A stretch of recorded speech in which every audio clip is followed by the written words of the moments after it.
后来乡亲啊，继续来看昨引起着大喊话的这个判决，杀老母37刀，搁甲老母的头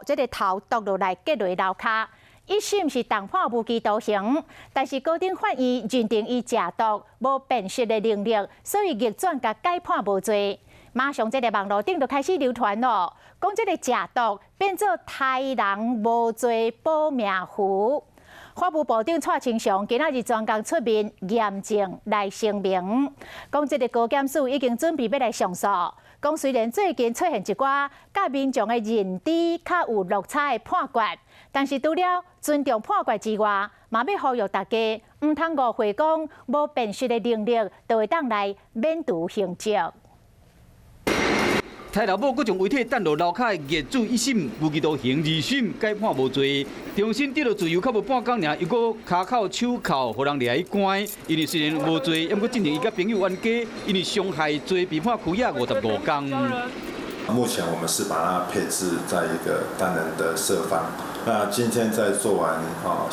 了解以后，会做后续的一个调整处理。网络开始咧传讲食毒也是啉酒醉，杀人放火拢无罪，法务部长赶紧声明。以为吸了毒、喝了酒让自己陷于一个无辨识能力的状况就可以为所欲为甚至犯了罪就